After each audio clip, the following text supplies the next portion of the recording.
Assalamualaikum warahmatullahi wabarakatuh. Kami dari kelompok 13 Akuntansi Manajemen akan mempresentasikan hasil diskusi kami yang berjudul Konsep Balance Scorecard. Sebelumnya, izin memperkenalkan diri, nama saya Hikmah Ahlia Zahra, MPM 1813031018, serta rekan saya. Izin memperkenalkan diri, nama saya Galuh Modirani, NPM 1813031026. Oke, yang akan menjadi pembahasan kita kali ini antara lain pengertian dan sejarah balance scorecard, fungsi balance scorecard, perspektif dalam balance scorecard, dan contoh balance scorecard pada bisnis. Pengertian dan sejarah balance scorecard.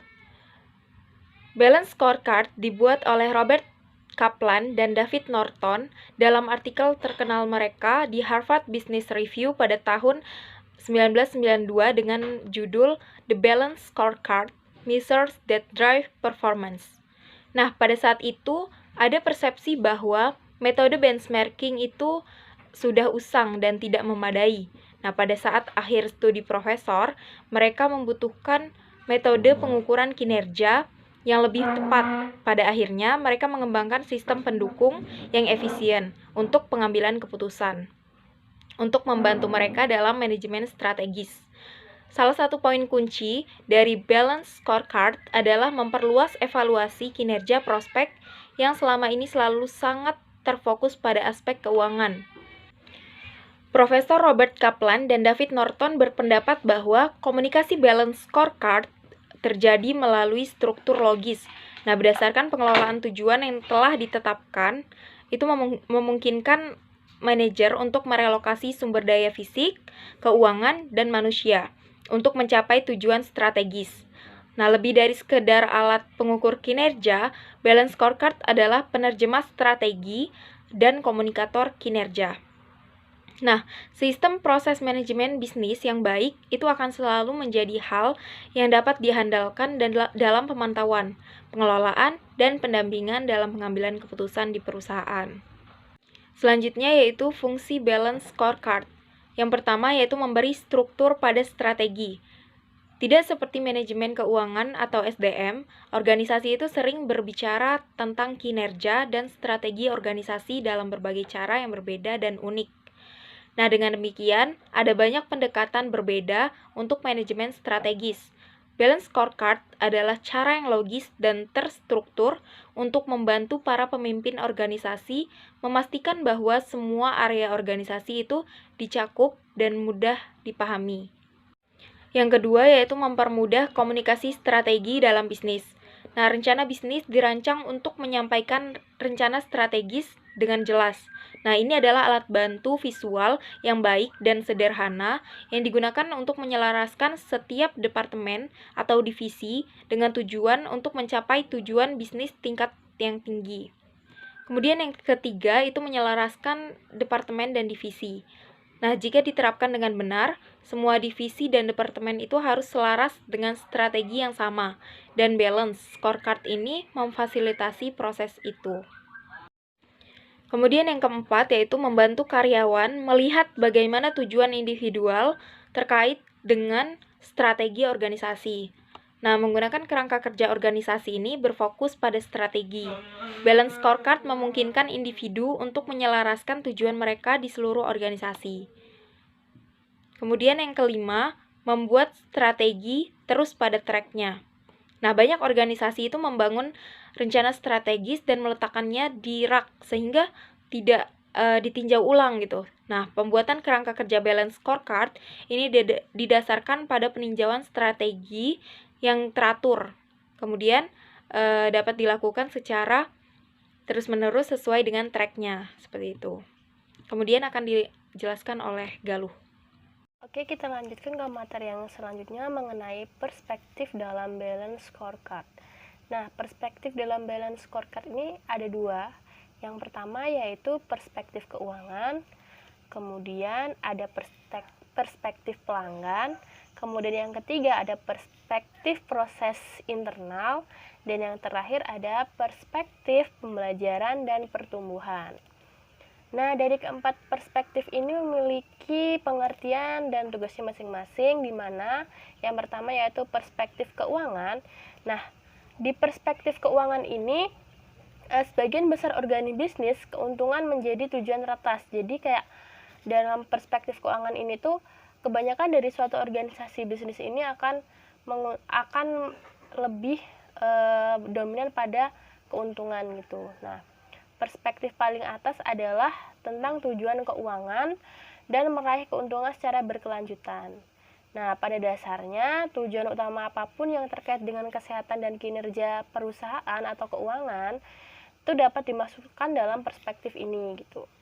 Jadi, dalam perspektif keuangan ini, perusahaan lebih menitik beratkan pada tujuan utamanya yaitu mencari keuntungan melalui keuangan. Nah, lanjut ke perspektif yang kedua yaitu perspektif pelanggan. Nah, pada perspektif pelanggan ini, fokus dan tujuan kinerja yang terkait dengan pelanggan dan pasar itu seperti dengan memberikan layanan, kemudian dengan seperti memperhatikan pangsa pasar, dan yang selanjutnya adalah dengan kesadaran merek. Nah, lanjut ke perspektif proses internal. Nah, perspektif proses internal ini adalah kita dapat melakukan seperti dengan mencapai tujuan terkait pelanggan dan keuangan. Misalnya, apabila terjadi pertanyaan yang ingin dijawab oleh perspektif ini itu seperti dengan menetapkan tujuan dan sasaran operasional internal. Dengan kata lain, apa yang perlu dimiliki bisnis dan apa yang perlu dilakukan bisnis dengan baik untuk mendorong kinerja. Contohnya yaitu seperti dengan perbaikan proses, kemudian dengan optimalisasi kualitas produk dan layanan, kemudian yang ketiga adalah pemanfaatan kapasitas.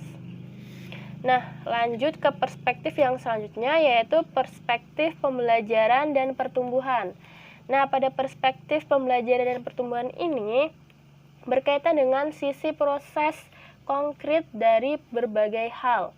Nah, kayak misalnya di perspektif ini tuh lebih mempertimbangkan pendorongan kinerja yang lebih tidak terwujud, seperti dengan mencakup spektrum yang begitu luas. Nah, perspektif ini tuh komponennya terdiri dari modal manusia, seperti dengan keterampilan, bakat, pengetahuan, dan lain sebagainya. Dan contoh kedua yaitu modal informasi seperti database, sistem informasi, jaringan infrastruktur teknologi, dan lain sebagainya.